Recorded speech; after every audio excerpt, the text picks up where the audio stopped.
How's it going, everyone? John here, the host of Spear Talk. You might not know this, but before I record an episode, I like to break a sweat. And I do that using the Chop Fit. Over the course of the past year, the Chop Fit has allowed me to lose weight, tone up my body, and feel even more amazing about myself. A feeling that you should all feel about yourselves as well. If you use this code, SpearChop10, you get $10 off your order. Once again, use code SpearChop10 and $10 off your Chop Fit order. It'll change your life. Thank you. How's it going, everyone? John here, the host of Spear Talk, and today we are welcoming the incredible Kenn Scott. Kenn is actor, stuntman, author of Teenage Ninja to Mutant Turtle, Becoming the Reel Raphael, incredible book. And Kenn, it's great to have you on here today. John, it's good to be here with you. I appreciate it. Thanks for reaching out, and glad to spend some time with you. No, it's super, super awesome. And what's funny, I started this at the onset of the pandemic last year, just to kind of stay busy and focused with learning different people's backgrounds, martial arts, mental health, leadership, law enforcement, military, whatever it was under the security umbrella. And I started thinking, there's a ton of guests or people out there. As a kid, I grew up there. I was like, man, it'd be so cool to be this guy. And to actually talk to Raphael from Ninja Turtles from the 90s, like it's kind of surreal, because growing up as a kid, I didn't realize how much work went into that role, how there's 4 people that actually are part of that one character. And for you to be part of that lore and history, I mean, that's got to be something so cool.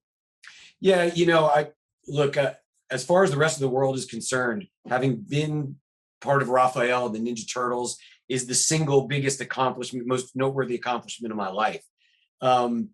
While it's fantastic to be part of something that changed the whole world, I'm still only just a small part of it.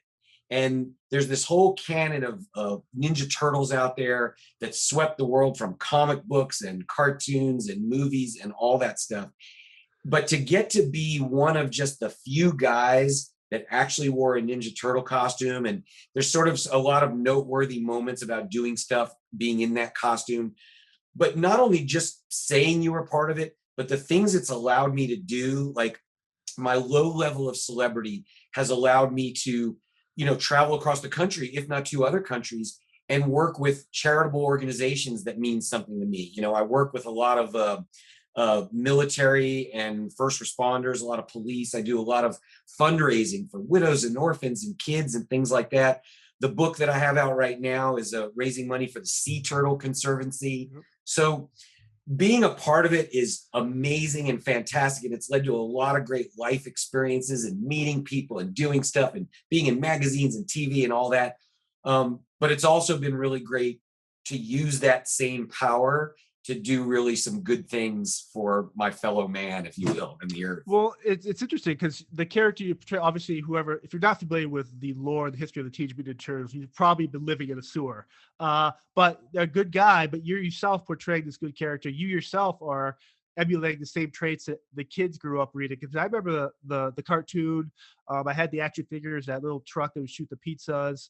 But it wasn't until the movies, specifically The Secret of the Ooze, where I was kind of like, this is so like surreal to me that these are people from a book or a cartoon, that these are, it didn't really dawn on me until years down the road as I got into movies and with CGI and practical effects. But your book, one of the cool things about your book is the fact that you actually dig deep into breaking down what goes into that character, the puppeteer, the voice actor, the stuntman, the actual actor. And if for those that haven't read the book yet, I highly suggest you do. But could you give like a kind of like a quick run through of what exactly goes into someone like yourself portraying one simple aspect of this character?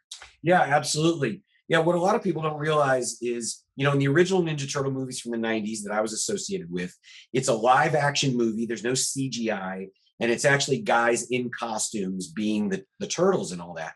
Well, what a lot of people don't know is it takes 4 people to play each turtle.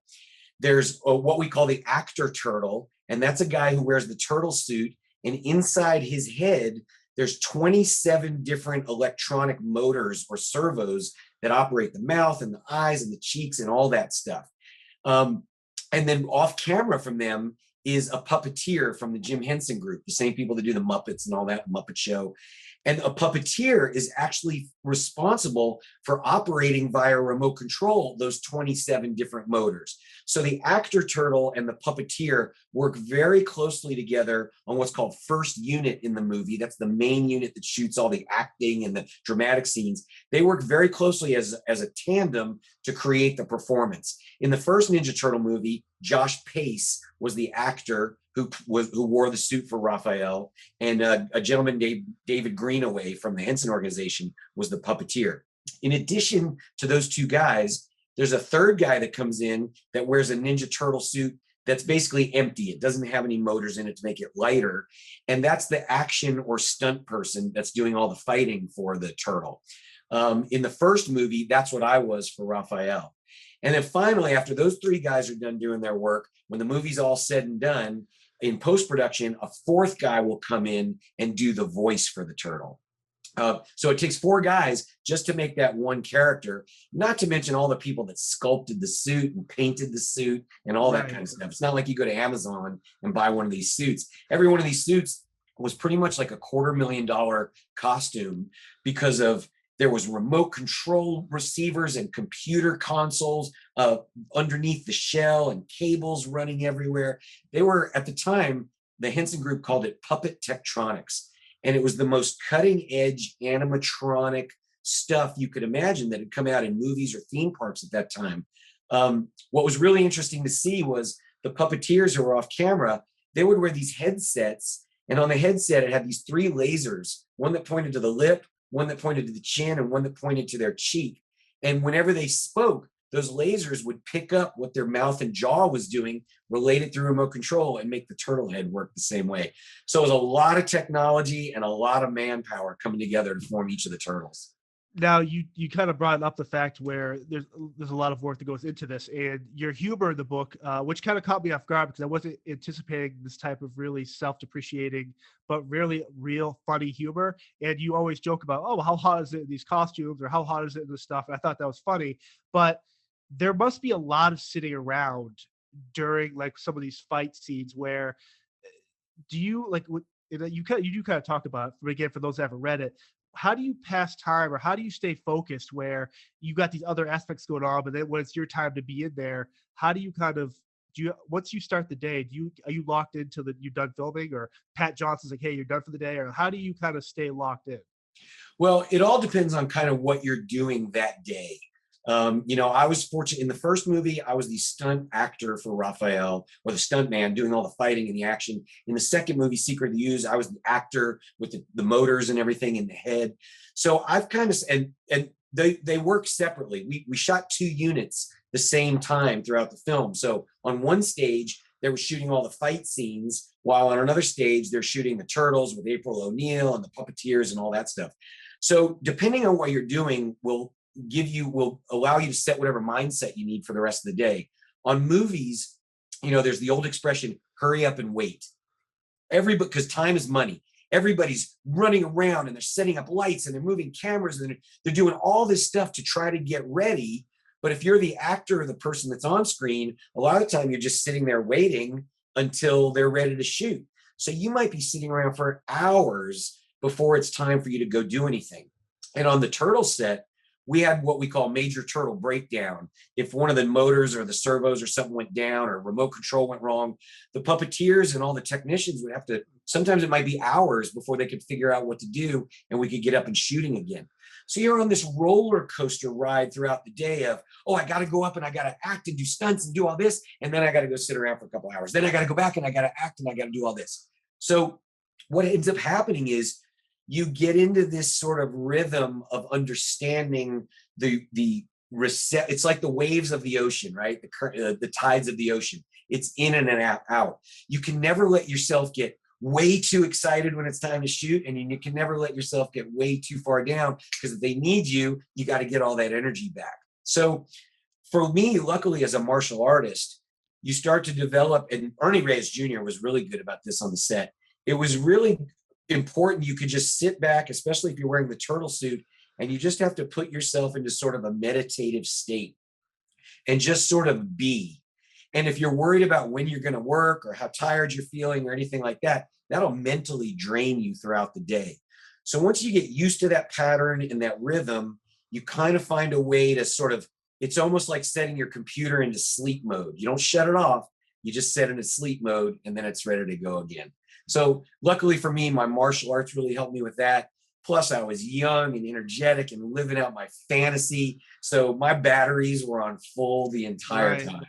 Now, what kind of martial arts, what was your background in training? Why did you start martial arts when you first started? You know, I started martial arts like many kids do. I was young. I was intrigued by it. At one point in school, I was a small guy, and it wasn't uncommon to get picked on every now and again. And, you know, that happened to me in school as well. And I didn't really like the way it felt. I felt so helpless and all this kind of stuff. And so I had seen a karate class at the local soccer fields, and you know, the soccer fields where I've been playing. And so I just sort of took it upon myself to say, you know, I don't want to feel like that anymore. I don't really know that there's a magic answer by signing up for karate, but I had seen a kid in my school get in a fight with somebody else, and he leaned back and he kicked the guy right in the head. And I thought, man, that is super cool. Well, I actually found the karate school where that kid took lessons, and I went out there and signed up to take karate for $15 a month. And I started in a club that was called Zenshinkai Goju-Ryu. So it was based on Okinawan principles. Yep. And it was a mixture mostly of Okinawan Goju-Ryu and some Shotokan karate. I did that for many years as a teenager. That's where I got my first black belt. I traveled and competed all over the country in tournaments, then went off to college, continued to train a little bit, got caught up in the college life. So training backed off a little bit. But then I really got intense because I knew that my goal was I wanted to be an action hero in the movies. So I always kept training, always kept working out with different clubs. And then ultimately, once I ended up moving to California, I studied Shaolin and Taoist Kung Fu, American Kempo, Tai Chi, and some Muay Thai. So I've had kind of a blend over time, but going into Ninja Turtles, it was all sort of Okinawan and Japanese-based karate stuff for me. One of the things that I found very interesting in here is that there was before I started reading the book, I jumped in assuming that if you're a stuntman, you could also be the actor under the suit. But then as you explain, it's like, no, there's insurance reasons for why certain people have to do certain stuff. And I went down this whole rabbit hole where people like Tom Cruise, it's like he does his own stunts, or if he gets hurt, he delays production and all this stuff. That's crazy. So was it difficult for you, and kind of explain how you were at the right place at the right time, obviously in The Secret of Ooze, when Casey Jones, the actor Elias, hurts the guy currently in the suit, and you have to jump into that role. Is it a tough change for you? And if you could also talk about the other thing too that blew my mind is the financial, the pay grades that change as you go up in different roles too. Yeah.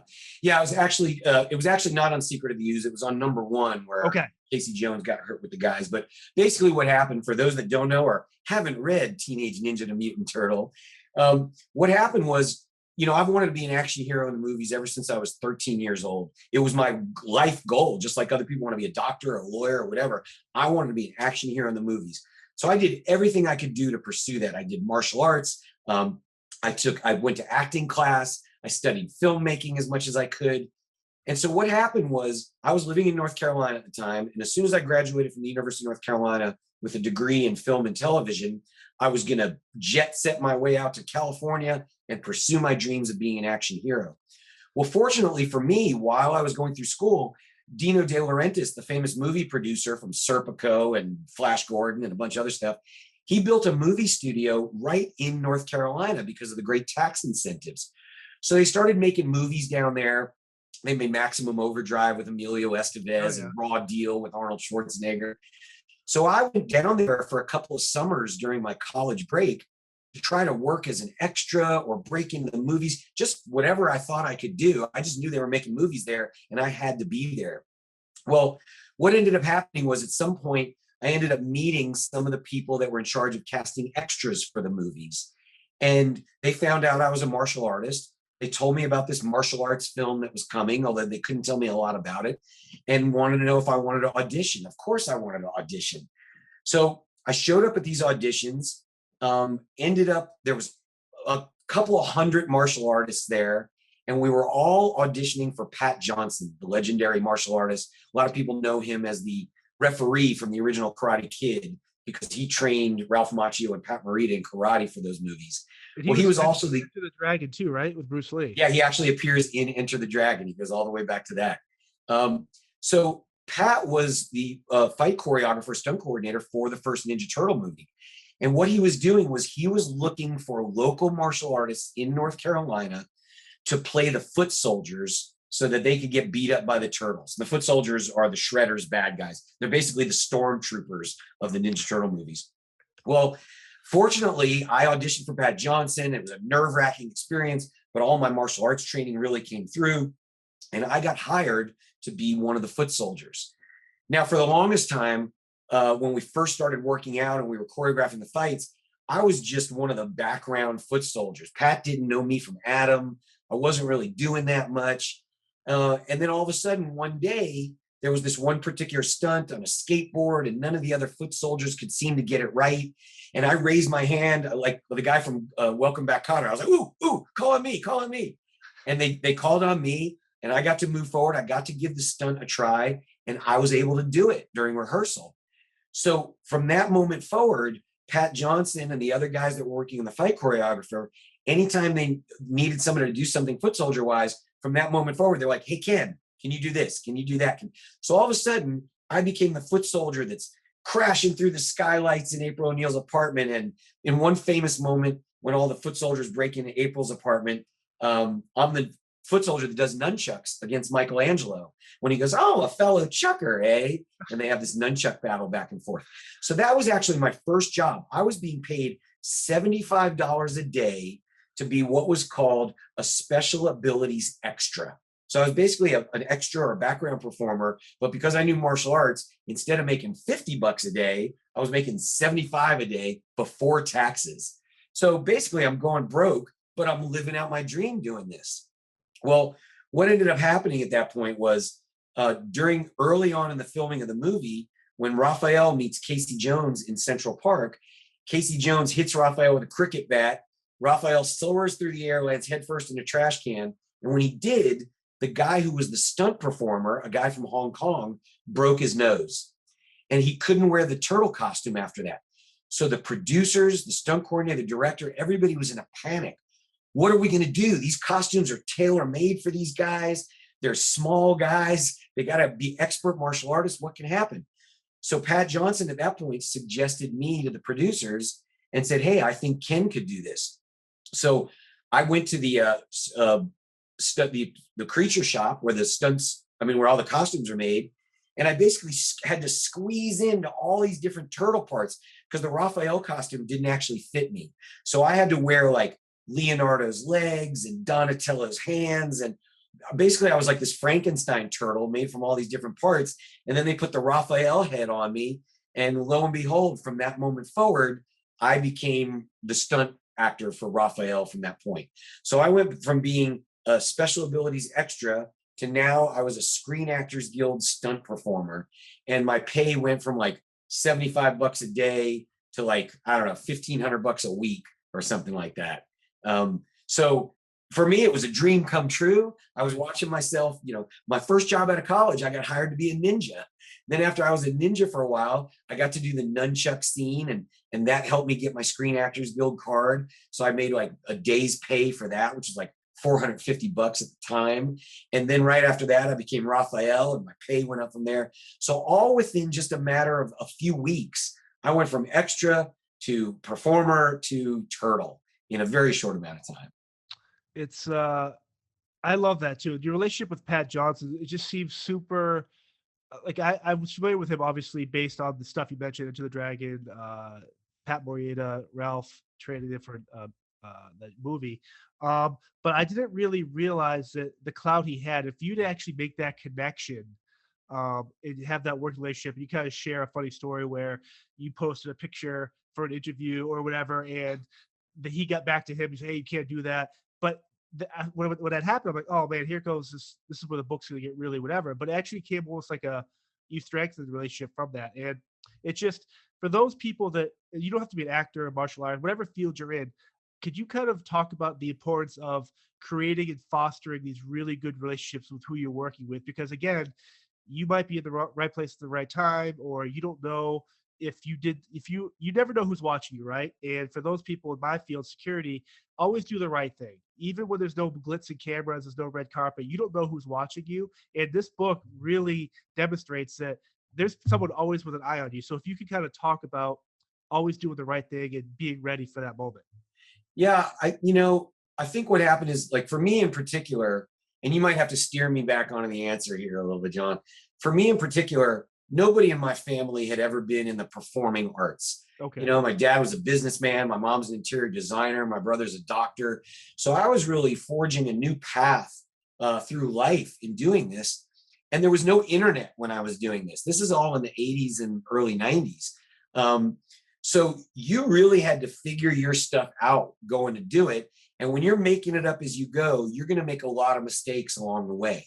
And the thing is to try to make those mistakes, early on, try to learn from them, make them in the training hall or in practice or whatever it is that you're doing, so that when you're in the real situation, you're ready for what's going to happen. But oftentimes, you could come to a fork in the road and have no idea which way you're supposed to go based on your previous experience. And only somebody with more wisdom than you can help you make an informed decision. Now, you could go down the wrong path and eventually learn that wisdom for yourself, but you might waste 6 months or 6 years or whatever it is learning those lessons. I found out very early on as a martial artist that when you turn to your seniors, your instructors, your sifu, your sensei, whatever you call that person, they've been down the roads before you, and people like to teach. People like to feel like they're helping somebody else, especially with their expertise. So I discovered early on that finding mentor figures was an important part of development in life, whatever it was, whether it was martial arts or career or school or job or anything like that. Reaching out and finding somebody and saying, hey, look, I want to do something. I have goals and I have dreams and I have aspirations, but I realize that I don't know everything. And I'm looking for some help and some guidance. And if you could help me with that, I would really greatly appreciate it. And so I learned early on to ask that question, to pose that. But, like you said, always being ready. The key to that is you can't be an asshole. You can't be an asshole and just find somebody and go, hey, will you help me? Because then you're just being, self-serving. You have to try to do as much as you can on your own and do the right things and take the right steps and take the right actions, because these people that you're asking for help, they're going to look at you and they're going to say, okay, do I want to help this person? And if I do, how is it going to reflect on me if I help give them a leg up somewhere? So it's kind of like the old Kung Fu movies, when you go see the instructor, you've got to be humble. You've got to try your best. You've got to scrub the floors and do all these things. Because if you go in there with that attitude of, hey, I'm the baddest in the land and I want to do this, and you'd be honored to help me and all this stuff, you're not going to get, and you might get somewhere just on strength and, fortitude and all that kind of stuff. But eventually you're going to come up against some walls, no matter what you do. So for me, I'm fortunate that my whole life philosophy is founded in martial arts and Bushido and Budo and, even though I'm not a samurai and I don't come from the 1500s, I try to live with those same principles. And I find when you do that, other people who have had success, who live that same way, will see that and are attracted to that. And so that law of attraction of, God helps those who help themselves, right? So if you live your life like you're trying to do your best and always perform well, even when you don't think anybody's watching, like you said, somebody is watching, whether it's a human being or not, somebody's watching, and that energy will translate into what it needs to be, because luck is when preparation meets opportunity, right? We've all heard that before. I didn't make it up. And so we can say, oh, I was lucky, I just happened to be there. No, I spent my whole life preparing. I was there, I did it. And then I looked at somebody like Pat Johnson and I was like, okay, this man knows what he's doing. And I wanted to connect with him because I wanted to create opportunities. So one thing I talk about in my book is while I was working with Pat, I sat down and wrote him a letter. And I wrote him like this 4 or 5 page letter that just explained my life goals and who I was and what I was trying to do. And if he felt so inclined, if there was anything he could do to help me, I would appreciate it. And that, I guess that letter spoke to him and he saw what I was doing and it worked out. And from that point forward, Pat became very much a paternal figure for me and a mentor. And he guided me during the Ninja Turtle movies. He guided me after. Sometimes he had to be angry at me, and sometimes he had to be loving. But just like a father, he continued to guide me. And for years on Father's Day, I would always call Pat and wish him a happy Father's Day or go visit him or anything like that. He became very much that in my life. So it's a very important part of my journey. One of the so I was born in 85, and when these movies came out, I was 6, 7, 8 years old. And I remember the movies. I remember the comic books and the cartoon. Like I remember seeing it everywhere, like in magazine covers. But I didn't understand, or I didn't realize until you started showing pictures. But the Barbara Walters interview, the halftime shows, Arizona State, the Vanilla Ice stuff. It wasn't until I realized how big this phenomenon really was. And it was interesting how you kind of talked about the, I would say haggling, but you knew your self-worth for this Barbara Walters interview and this appearance and stuff. And hey, if I'm going to do this, I need to be paid the right way. It was kind of cool how you kind of put your foot down again, talking to the right people to kind of be like, hey, say this, do this. And very, very fascinating. Yeah, well, I can't take all the credit for that, and for those that don't know, John, we're talking about at the end of Secret of the Ooze, Barbara Walters showed up one day at the very end and wanted to interview the Turtles. And there's a rule in Hollywood that when you sign a contract to be in a movie or a TV show, the producers cannot use you or footage or anything like that for anything other than the project that you have been hired for. So, for instance, if you ever see, a movie and somebody's watching TV and they're watching an episode of Chips on TV, well, lo and behold, Eric Estrada gets paid for that episode that's playing on the TV in the background of that movie because he wasn't paid for that originally. He was only paid to be in the show. So now he's got to be paid extra, if that makes sense. Right. So what happened for us was we were contracted to make the movie as Turtles. Then Barbara Walters came in and said, hey, I want to interview not the actors that are playing the Turtles, but the actual Turtles themselves. I want to interview Raphael, Donatello, Michelangelo, Leonardo in their lair and put it on my Academy Awards special. So the producers freaked out. They're like, this is going to be $1 million in free advertising for us. There's no way we're not going to do this. Yeah. So they came to us as the Turtle actors and they said, hey, we want you guys to do this one extra day of work. As soon as the movie's done filming and everybody else goes home, we want you guys to stay and we'll give you a separate contract for that job. And it'll be 1 full week's pay for just that one day. And at the time, a full week's pay was, I don't know, it was probably $2,000 a week, something like that, which is great. Right. But, it was like, oh, man. And for me, fresh out of college, I was like, man, they're going to give me $2,000 for 1 full day. That's awesome. So I was loving it. Well, then David Warner, the actor that played the professor in the second movie, a very famous actor who's been around for decades, he came to us, the Turtles, and he said, hey, guys, let me tell you, these guys are going to take advantage of you. They're going to get millions of dollars of free advertising. You shouldn't do this job unless they pay you $20,000 each for the day. And my jaw just dropped. $20,000, that's amazing. So we all got together, the 4 Turtles, Leif Tilden, Michelin Sisti, Mark Casso, and myself on the second movie. And we were like, what are we going to do? Well, we elected a leader. We elected Michelin, who played Michelangelo, to be our leader. And it was his job to go back to the producers and say, okay, we'll do the Barbara Walters special, but we want $20,000 a piece.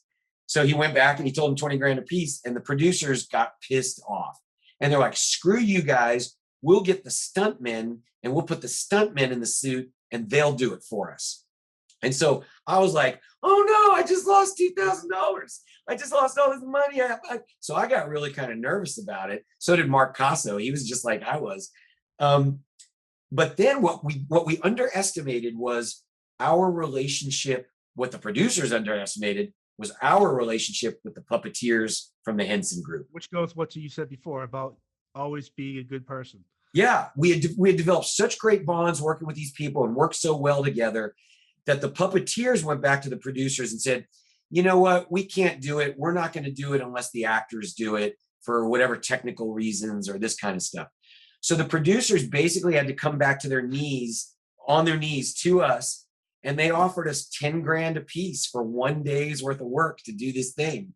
And I was like, oh my God, $10,000 for 1 day's worth of work. It was awesome. So we got a new contract, we got the 10 grand, and we spent a day with Barbara Walters. It was awesome. Now, when you do the conventions, obviously the last year has been kind of crazy with everything shut down, but as you kind of gear back up to that and you do your speaking and your books and your book tours and stuff like that, how comforting is it to know that there's generations of people my age and your age that grew up with the Turtles, but now they have kids that are watching these characters, and they come up to you and say, hey, you helped my son or my daughter say no to drugs, or you taught them what's good versus evil and how to be a good person and look out for your friends. Like, how assured is that to you that you're somewhat part? I mean, you said you're a small part of it, but I think you're a bigger part than what you say. But you are a part of this lexicon where you're just the constant fruition of these people's just kind of goodwill towards like learning from your character. Yeah, I just this past weekend, I actually took a friend of mine to a Comic-Con that I was doing. And I was like, you wait till you see what happens. It's crazy at Comic-Cons. I mean, you see everything from the craziest, silliest stuff to the most touching, heart-wrenching, stories and things that you can hear. Because the fan spectrum is very wide as to all the people that are involved in Ninja Turtles.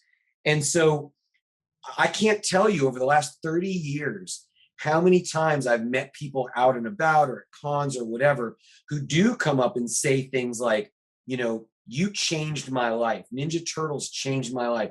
Ninja Turtles saved me. I mean, literally, I have people that will come up who break down in tears when they're talking to me. And all they want is a hug because they just want to feel like, this childhood hero character that helped shape their whole destiny, their values, their life, everything.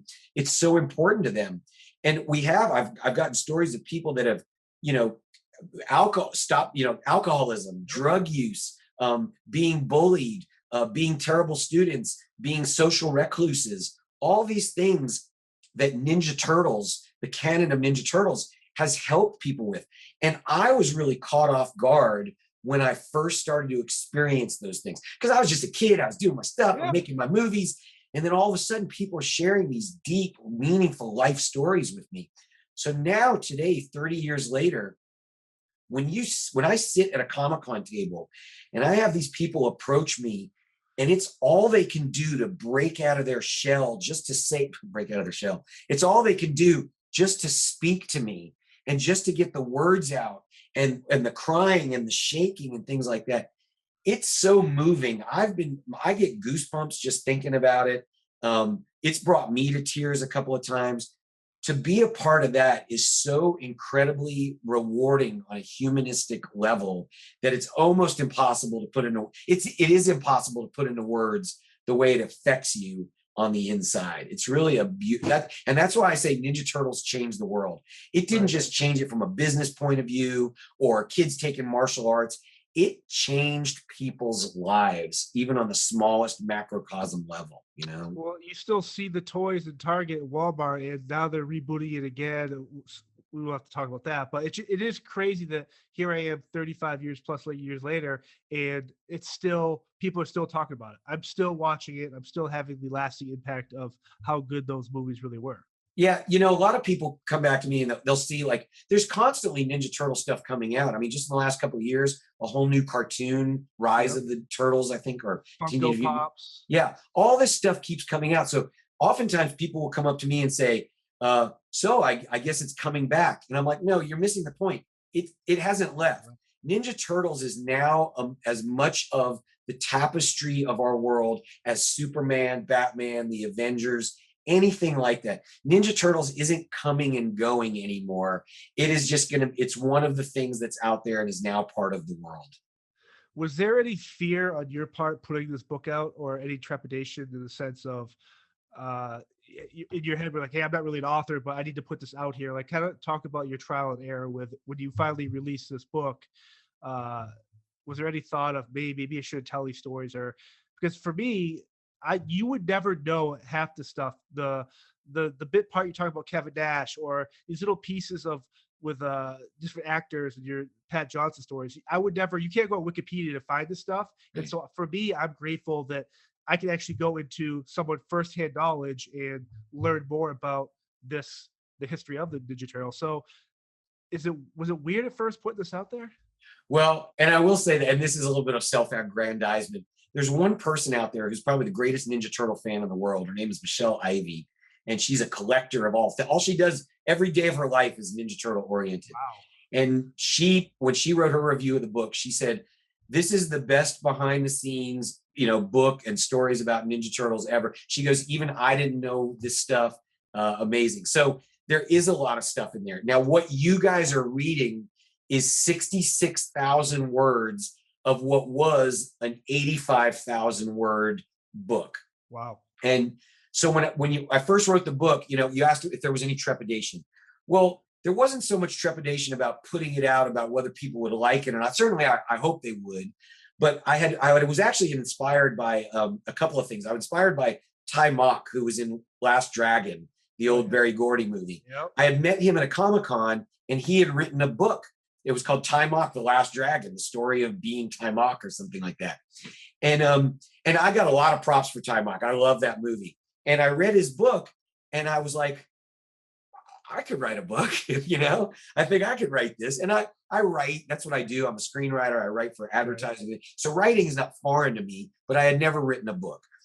So I called a buddy of mine who is an author. And I said, hey, what does it take to write a book? He said, well, it's got to be about 50,000 words or something like that. And I said, all right, let me see if I can start to grind something out. It just so happens at that time that my father was ill. He was terminally ill at the time.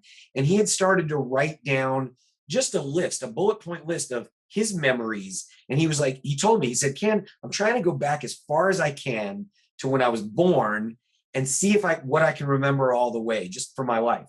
So while he was going through his illness and doing that, he and I started trading lists back and forth.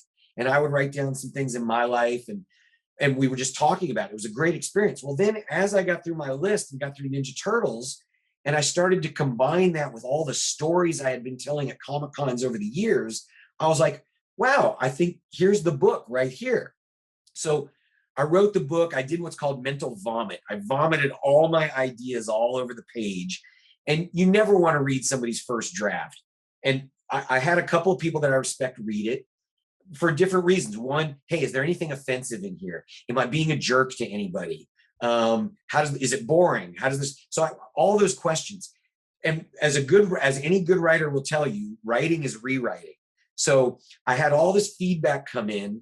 I took that 88,000 word book that I had written, and then I just started basically what's called killing your children. Well, I guess I won't tell that story, and threw it out. Don't tell this story. And I did have some moments where I talked some shit about some other people. Right. Because I was like, what have I got to lose anymore? I'm not in Hollywood anymore. I can tell whatever stories I want. Because not everybody's a sweet, nice person. And not everybody on Ninja Turtles was that way. So I told a couple of stories where I let it be known this guy was a jerk and that guy's a cheater and this and that. And as I got through the second phase of the book and started to read it, I was like, this is forever. Once this is in print and it goes out and somebody buys a single copy, I can never take it back and change it. And as somebody who's always trying to be, never always successful, but somebody who's always trying to be on the path of self-improvement and enlightenment, one of the things I didn't want to do and I try to remove from my life, is talking ill of others. And I thought, boy, even though this is going to be a great story, and even though after 30 years, maybe I'm getting back at this guy for being a jerk, that's not me now. So I tried to remove everything that I thought was going to paint anybody else in a bad light. because that was not my intention. So I had some trepidation with all that, to go back to your question, but I felt like once I went through and honed everything down and turned it into the book it is now, I felt totally confident in putting this book out. I thought, you know, I didn't know if people were going to like it, but I knew that I'd gotten some good feedback by early readership. And then it was just a question of putting your soul out there and saying, well, I hope they like me. But I wasn't concerned about anything. The only thing I was concerned about was the original title of the book was going to be Confessions of a Ninja Turtle. And I love that title. I just thought it was great. But I thought for sure I would get a cease and desist order, because Ninja Turtle is a trademark name.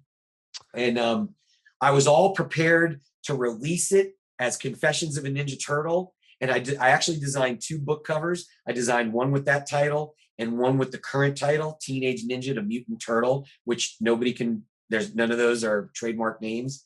Right. And what I thought I was going to do was release the book, get a cease and desist from Nickelodeon or Viacom or who's ever got it. Once I got that cease and desist, I was going to do a huge press release that says like Viacom fighting Ninja Turtle and all this stuff. And then I was going to re-release the book under a different title. Unfortunately, once you realize how much work goes into releasing a book, the last thing you want to do is redo it. And secondly, because everybody self-publishes now through Amazon, if you re-release the book, you lose all that juice, that SEO juice that you built up originally. So it really would not have behooved me to do the 2 titles. So that was the one concern I had, but I didn't follow through with it. Very, again, super cool. And the rumor has it you could go to your website to read a chapter that was removed from the book. Yes, yes. On the website is one chapter. It's not Ninja Turtle related, but I will say, you know, what I hoped was, and what seemed to work for the most part, especially based on the reviews, is that people would like my writing style and the voice that I used.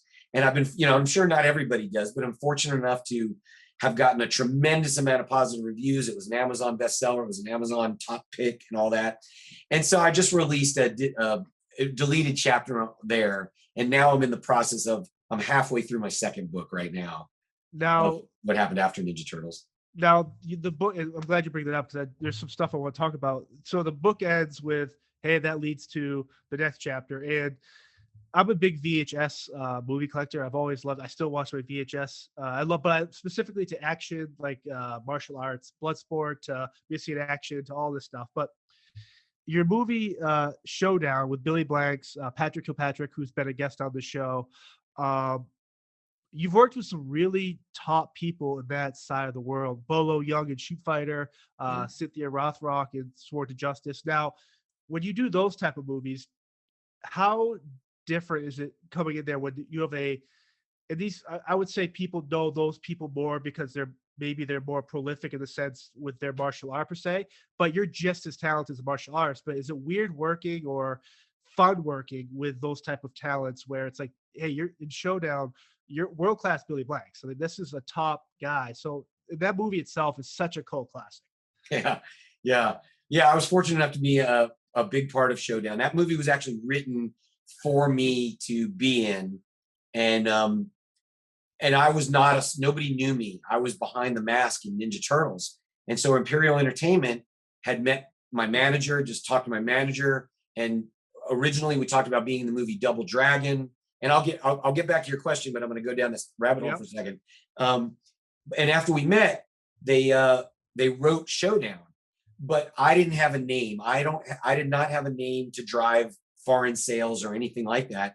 And they needed somebody from the martial arts world to really be the bigger name on the poster, and enter Billy Blanks, who went on to do Taibo much later than that, but at the time was very well known for doing a slew of what are referred to as independent martial arts films, which I'm sure, John, you've seen every single one. King of the Kickboxers was his first appearance on the big. Yep. Yeah. So just on and on and on. So I got to work with Billy Blanks in that. Yes, I got to work with Brian James was in that movie, who's the replicant in what's the movie? Blade Runner. Yeah, that's it. Thanks. Got to work again with Patrick Kilpatrick, who's a very intense individual. Yes. then I've gotten to do other stuff. I've gotten to work with Gary Daniels. I've gotten to work with Cynthia Rothrock. I've worked with Bolo Yeung. I've worked with Billy Zabka. I continue to work with Pat Johnson on some other stuff. I've worked with a lot of actors that the general public doesn't know that appeared in Big Trouble in Little China and things like that. And, a Bob Schott who was in Jim Kata and just all this stuff. So even though my personal body of work is really small, between my stunt work and my acting work, I've actually worked with, a litany of very well-known people and famous martial artists. Two things happen when I work with those people. One is, if I'm not the star of the movie, like I was in Showdown, the first thing that happens is, especially when you're immature, is a little bit of jealousy. Yeah. When I walk into a movie set and I'm just doing a day part and Gary Daniels, who I love to death, is the star, I sit there and I go, I wish I was the star. I wish I was doing this, I want to do that. The second thing that happens is, and I'm going to go back to that mentorship thing, I'm getting the opportunity to work with somebody who's got experience and knowledge and craft and art and all that.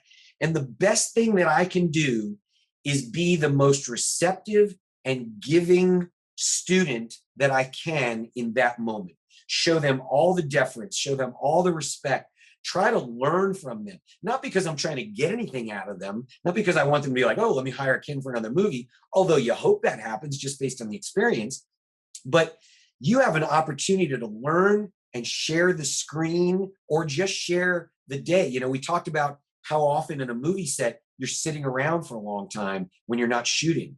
Well, when you're sitting around a movie set with Bolo Yeung, Cynthia Rothrock, Gary Daniels, anybody like that, the opportunity to engage in conversation and hear stories and learn from them is amazing. So for me, having wanted to be an action hero ever since I was 13, any opportunity I had to spend on the set with any other actor or martial artist was just like a dream come true. It was just pure joy every time. A chance to learn and a chance to make new friends, hopefully. Now, I'm sure obviously you're going to talk about this in the new book, but when it comes to something like Showdown, as the actor martial artist, were you, and I don't know enough about this movie per se, hopefully you do talk about this, but as the stuntman, are you allowed to view your own stunts in these type of movies? Or was this because you had a starring role in these movies that for insurance purposes, you couldn't be the martial artist, you just had to focus on being the actor and not take the bumps and throw arounds or knock through a wall type stuff? No, that's a good question. There's really two. I'm oversimplifying things here, so I don't want anybody to give us any crap about it. There's two different kinds of stunt work. Okay, there's gags, falling out of a window, getting hit by a car, wrecking a motorcycle, doing anything, and then there's fighting, and when in the stunt world, there's the hero doing the fighting, and then there's the guys that get beat up. And when you get beat up, it's called doing ground and pound. Different than the MMA ground and pound we use. But if like my good buddy Marcus Young is a very famous stuntman in Hollywood. He's spent his whole career ground and pound. He shows up on set and he gets beat up by Steven Seagal or Jean-Claude Van Damme or whoever it is. Well, when you're the hero of the movie, whether you're Jeff Wincott or Jean-Claude Van Damme or who, when it comes to the fighting and the action, when you're in your prime, you do all that stuff yourself. Okay. Now, the moment you need to go crashing through a window or get hit by a car or fall off a motorcycle or something like that, they bring in a stunt person because they cannot afford for you to get hurt doing something, outlandish and ridiculous, because time is money. It's hundreds of thousands on a small show. It's hundreds of thousands of dollars a day, and millions on a big show if you shut down or if you lose a star or something like that. So when you hear about stars saying they do their own stunts, yes, there are some, if Tom Cruise has to throw a punch or fall down onto a stunt pad, yes, he just did his own stunt. And Tom Cruise is a unique case because they do a big thing about rigging him up in odd ways to do crazy things. But when it just comes to any old actor, doing that stuff, they don't do their own stunts. They do some of their fighting, they do some things, and that allows them to say that. But but it's also a publicity kind of thing because stunt people are working hard to make those guys look good. So anyway, when it comes down to something like Showdown, yeah, that's all me. I had no stunt double in Showdown whatsoever. In other movies, I stunt doubled for other people. Like I was in Newsies with Christian Bale, and I was the stunt double for the second lead in that movie, an actor named David Moscow. Yep. And he was the guy who played, when Tom Hanks was in Big, when he was a kid, it was David Moscow. So David Moscow's what's called the second lead in Newsies, and I was his double. So every day I would show up to work, I would get dressed just like David. They put makeup on my face, curl my hair, make me look just like David. And then anytime David had to get in a fight as a newspaper boy or do anything, that was me doing that stuff. So as the action hero, yes, I got to do all my own action and fighting. And then as a stunt guy, I got to do all the stunts and stuff for somebody else. And for anybody else, it's always a mix of things. Right. Now, I've had on the show Richard Norton, Kathy Long, Chris Casamassa, Keith Cook, Olivia Grutter, all these top people, but they also had a background in stunt work. And I'm going to ask you the same question. Do you think there's not enough being done for award season or this? I mean, I think the Jupiter Awards do like these for top stunt men, stunt woman type teams type stuff. But when I watch the Academy Awards or I go to the summer movies, I love the big box office, Fast and Furious or Avengers. I know, talking to people like yourself, that there's a lot of men and women that make this stuff look the way it does outside the CGI. Do you think there's enough out there for awards and type of stuff where the stunt men and women like yourself get the accolades you deserve? Man, that's a tough question. I think there's a thing called the Taurus Awards, which are the stunt awards that are out there. If I'm going to side with all my stunt buddies, I'm going to say, yeah, absolutely, there should be more recognition. So, in the old days, that's the last thing the studios wanted was recognition that there were stunt people doing stuff. So that's the reason politically and historically that it's never had its place in the movies, because it's like, hey, we don't want to advertise that John Wayne or Steve McQueen or whatever gets a double for these things, because that's going to undermine their star power and the enigmas that they are. I also believe, especially today in the day of CGI, it's very difficult now to discern what's what and who's doing what and things like that. It can be very difficult. So if I was to take that out of the equation and say, hey, look, is there a way to judge these things? Then yes, I absolutely believe the stunt community should be recognized to a greater degree, because when you work and live in Hollywood, stunt people are the action heroes for movie stars. We all look at movie stars and there are action heroes, but Burt Reynolds used to love to hang out with stunt guys. That's all he did. He hung out with all those guys. And that's why he made that movie Hooper, because he was like, man, I just love stunt guys. Those are the real deal. They're the real guys. And I got to work with Terry Leonard, and he's one of those old school stunt guys that's just been around. He's been around. He worked with Yakima Canutt, the first stunt guy, ever, the grandfather of all stunt people. And for those that don't know, Terry Leonard not only is a very famous stunt guy, he's the guy that doubled Indiana Jones when he does the stagecoach stunt underneath the truck when he gets dragged, and he's also in the Tomb of Souls or whatever that is with all the snakes. So yes, I do believe that stunt guys could deserve a lot more recognition because they're freaking awesome. It's also, you kind of hinted at though, but from like Richard Norton specifically, he goes, John, we do this stuff. We're not doing this for the accolades. We do this because we love what we do and this stuff. So it's kind of cool where it's like, I do get why someone like yourself, it's like, hey, the right people know who did this stunt. And I kind of like that too, because in my field, how'd that guy get to there from here safely, whatever? You know how he got there. You don't know my name. You don't know who I am, but you know the artist got there. For me, that's what's important to me. You had a safe movie. You had a safe training experience. And I think that's super, super vital. When it comes to martial arts and stuff, one of the things they teach, a big part of it is humility, right? It's like, what's the point of celebrating yourself for an accomplishment? Now, that doesn't mean it doesn't feel good. Look, I like it. I like celebrating my book and getting good reviews. I mean, everybody likes compliments and to be celebrated. So I don't want to deny that part of our human existence. But when it comes down to if you're a stunt guy and you get recognized for a stunt, it's like, okay, well, what does that mean? If it means you're going to get more work, meaning you can put more food on the table for your family, then I'm wholeheartedly behind it. But if you're just doing it because you want to be like, hey, look at me, I did a great thing, you know, I don't really know what the purpose is then, other than ego fulfillment, which again, I understand, not saying it's bad, but it's like, okay, well, what's the point?